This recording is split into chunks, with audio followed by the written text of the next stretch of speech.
Hello everyone, I am doctor Arun Swami. तो बेटा आज पेपर आपका कंप्लीट हो गया है एफएमजी जून 2026 वाला। और काफ़ी बच्चों ने इस पेपर का रिव्यू दिया और काफ़ी कुछ बताया कि इस पेपर के अंदर पे आपकी बारी जो पैटर्न कुछ चेंज हुआ है और जो वीडियोस कुछ अपडेट करे हैं। तो this is something new for that upcoming student. जो भी आपकी बारी जो प्रिपरेशन कर रहे हैं उनके लिए ये एक नई चीज़ है जो उनको जाननी पड़ेगी, क्योंकि हर बार पेपर का जो लेवल है वो थोड़ा सा डिफरेंट होता जा रहा है। और आज का जो पेपर था ये कुछ हद तक टूवर्ड्स नीट पीजी और आईएनआई सेट के लेवल का था। मैं इसको जस्टिफाई नहीं कहूंगा कि एफएमजी बच्चों के साथ में इस तरीके का पेपर बना के देना जो कि एक सिर्फ स्क्रीनिंग एग्जाम है। और स्क्रीनिंग एग्जाम के अंदर पे जिसमें कोई रैंकिंग वगैरह नहीं होती है, जस्ट पासिंग होता है। उस एग्जाम के अंदर पे अगर इस तरीके का लेवल अगर पूछा जाए तो this is totally that's unjustified. So I would say that this type of paper NB should review, and they must be think about it कि whether they are taking any screening exam or whether they are taking some competitive exam. So आज मेरे साथ में कुछ students भी हैं जो अभी अभी जस्ट पेपर दे के आए हैं। मैं उनसे भी जानना चाहूँगा बेटा कि आज का जो पेपर था उनके बारे में उनकी क्या राय है, क्योंकि काफ़ी बच्चों ने मेरे को जो बताया कि आज का जो पेपर था sir, first paper was quite moderate, second paper somebody saying sir काफ़ी डिफिकल्ट था, समबडी सेइंग सर कुछ लेंदी था, ट्रिकी था, डायरेक्ट क्वेश्चन नहीं पूछे गए थे। तो something was this mixed review actually came up. So today with me that doctor Sunil and doctor Laxman. तो बेटा मैं उनसे भी जानना चाहूंगा कि इनका पेपर आज कैसा रहा और इनका आज के पेपर के लिए आपका बेटा क्या मत है। Good evening sir. Sir actually paper जो पहला पेपर था वो थोड़ा सा मॉडरेट था, और सेकंड पेपर है जो मेरे अकॉर्डिंग था वो मॉडरेट टू थोड़ा टफ था। तो हमेशा की तरह इस बार नया पैटर्न था वीडियो वाला, तो कुछ वीडियो जैसे ईएनटी में थे वो हेल्पफुल थे, उसमें इमेज से अच्छा मतलब हम जस्टिफाई कर पा रहे थे, और कुछ में थे तो वो थोड़ा टफ भी था। ये नई चीज़ थी पहली। और सेकंड पेपर में जैसे गाइनो और सर्जरी थे वो हमेशा पी वाई क्यू बेस ज़्यादा आते थे मतलब मोस्टली, लेकिन इस बार वो देखने को नहीं मिला। और फिजियो हो गई, उसमें एज रेगुलर जैसे टॉपिक आते हैं वही आते हैं और नोट्स मिले सब कुछ, और माइक्रो का भी सेम ऐसा ही रिव्यू था हमारी तरफ से। और बाकी मेरे को यही लगा अभी तक। ठीक है। बेटा आपका क्या रिव्यू था डॉक्टर लक्ष्मण इस चीज को, आज के पेपर को लेके बेटा। Good evening everybody. मेरे हिसाब से पहला पेपर था वो आप मॉडरेट कह सकते हो उसको, और सेकंड पेपर था जो मॉडरेट टू हार्ड था। लाइक उसमें ऐसा था कि आप आईएनएट से क्वेश्चन भी देखोगे और नीट पीजी के क्वेश्चन भी थे। तो कुछ वीडियोस थे जिसमें हमको कुछ पता, ऐसा नहीं था कि हर वीडियो हमको नहीं आ रहा, लेकिन कुछ देखने पता चल रहा है, कुछ वीडियो थे जब पता नहीं चल रहा था। तो और ओवरऑल पेपर अब मॉडरेट टू हार्ड था, और फिजियो अच्छा था।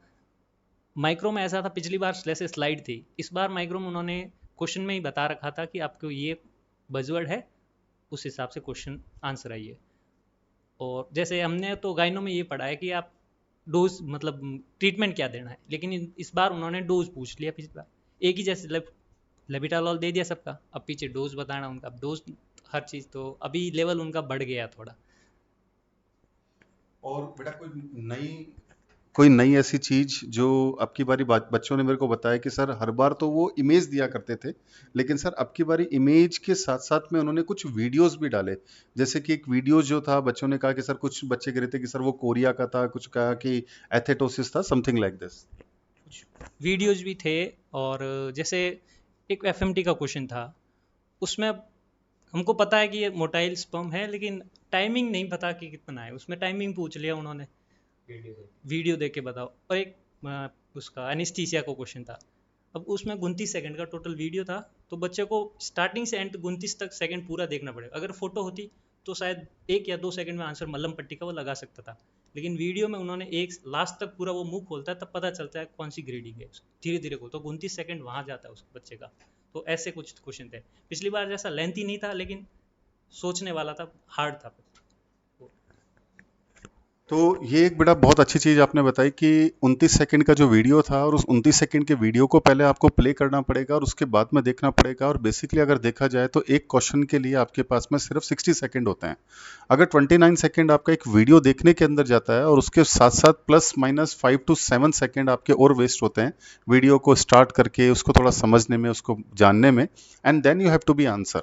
तो ये भी एक नई चीज है जो बच्चे, कई ऐसे बहुत सारे बच्चे थे जिनके कुछ क्वेश्चंस भी लास्ट में छूटे हैं, जो उनको अटेम्प्ट नहीं कर पाए हैं।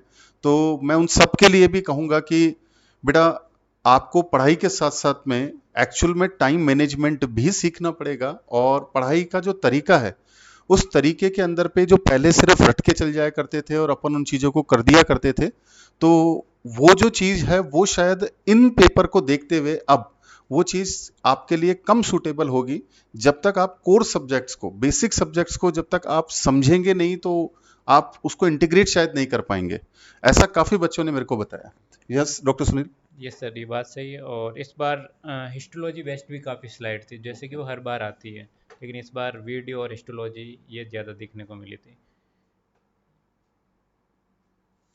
बच्चों का एक जो रहता है कि सर जून का पेपर हमेशा हार्ड आता है और जनवरी का पेपर सर हमेशा इजी आता है, तो मैं उन सब के लिए भी एक चीज कहना चाहूंगा कि जो मेरा एक्सपीरियंस कहता है बेटा कि इतने सालों का कोई भी पेपर हार्ड और इजी अपन उस बेसिस पे कहते हैं कि अपनी तैयारी एक्चुअल में कैसी है। डेफिनेटली कुछ मायने में जून का पेपर रिपीटेशन के हिसाब से होता है और रिपीटर्स इसमें ज़्यादा होते हैं, तो हो सकता है कि जून का पेपर थोड़ा सा हार्ड ज़्यादा आए। लेकिन अगर आप जनवरी वाला पेपर भी देखेंगे तो वो पेपर भी इतना इजी नहीं था, लास्ट वाला भी, जितना आप पहले वाले जो जनवरी वाले पेपर सोचते थे, दिसंबर वाले सोचते थे, उस टाइप का। तो कहने का मतलब यह है कि जो आने वाले टाइम के अंदर पे अब जितने भी पेपर हो रहे हैं, pattern day by day change होता जा रहा है। तो गाइस, जितने भी लोग अभी इस एग्जाम को अब अपीयर करने वाले हैं, उनके लिए एक ये ट्रिगर है, एक ये अवेयरनेस है और आपके लिए एक जानकारी है कि बेटा आज से ही आपका जो पढ़ने का स्टाइल है उसको थोड़ा सा अब बदलना पड़ेगा। आपको चीजों को बेसिक से उठाना पड़ेगा और बेसिक से चीजों को समझ के तभी आप इस पेपर को कर पाएंगे। Yes doctor Lakshman. जी सर, बिल्कुल। कंसेप्ट है तो ही आप पीवाईटीज और पीवाईक्यूज बेस पे अब नहीं जा सकते हो जैसे पहले होता था। अभी आपको कंसेप्ट है तो आपका काम बन सकता है, वरना पीवाईक्यूज के बेसिस पे नहीं बन सकता। एक मैंने कल एक वीडियो डाला था बेटा, most expected MCQ physiology 17 question का, और बहुत सारे बच्चों का उस पर रिव्यू आया मेरे पास में अभी कि सर कि उसमें से 4 5 6 सवाल उसमें से डायरेक्ट उठ के आ गए सर। और कल ही जस्ट वो वीडियो मैंने अपलोड करा था, और सिर्फ ये सोच के कि शायद कुछ ऐसा सा कुछ एग्जामिनर पूछ सकता है, और जब वो क्वेश्चन आए तो आप उस वीडियो को देख के गए थे। जी सर, वीडियो कल ही देखा था जब मैं ट्रेवल कर रहा था। और उसमें सर जैसे क्वेश्चन आया तो हमको जैसे पूरा 1 मिनट टाइम खराब नहीं होना पड़ा, 30 40 सेकंड में हम वो सीधा डायरेक्ट हो गया, तो वो टाइम हम बचा लिए सिर्फ वीडियो की वजह से। मैं कल रूम पे गया, उसके बाद मैंने सोचा खाना खाते मैं एफएमटी का पेपर देख लूँ, झामड़ सर का आ रखा था उस पे। तो अरुण सर का यूट्यूब चैनल पे है, आप फॉलो करो, सब्सक्राइब करो उनको, आपको बहुत कुछ सीखने को मिलेगा। और मैंने वो पहले वो देखा तो मैंने वो चला लिया, 2 की स्पीड में देखा मैंने उसको, और उसमें से क्वेश्चन मेरे 4 से 5 क्वेश्चन जो डायरेक्ट आए। लैंग्वेज अलग हो सकती है, लेकिन इनका जो बताया हुआ वो सब आया। क्लास में इन्होंने जो बताया था कि इस बार ये आ सकता है, वो क्वेश्चन भी आए। तो बेटा, ये तो एक लक की बात है, चांस की बात है। बाकी जितने भी अभी लिसनर्स हैं, जितने भी अभी सुन रहे हैं, सबके लिए बस मैं यही कहूंगा कि पेपर जो था वो अनजस्टिफाई था एफएमजी के साथ में, क्योंकि एक स्क्रीनिंग पेपर है। एनबी को इसके ऊपर से वापस एक रिव्यू करना चाहिए। Definitely they should think about it कि whether they are taking any competitive exam और एनी स्क्रीनिंग एग्जाम। नंबर 2, जितने भी अपकमिंग आपके जो स्टूडेंट्स हैं जो इस एग्जाम के अंदर अपीयर होने वाले हैं बेटा, आप सबके लिए भी मैं कहना चाहूंगा कि अब आपको और स्मार्टली पढ़ना पड़ेगा और पहले से ज़्यादा मेहनत करनी पड़ेगी। और डेफिनेटली अगर आपने ऐसा कर लिया तो आपको इस एग्जाम से पास होने से कोई नहीं रोकेगा। आपको भी बेटा good luck for your result. I hope कि both of you are going to clear this time, and my all blessings to each and every students are there. सबको बेटा बहुत बहुत बहुत बहुत बहुत बहुत बहुत बहुत बहुत बहुत बेस्ट ऑफ लक। और भगवान, अब जो पेपर था वो हो गया है, तो भगवान आपकी जो मनोकामना है वो पूरी करे, आपको पास करवाए और जीवन के अंदर आपको आगे बढ़ने का और मौका दे। Thank you very much. Thank you.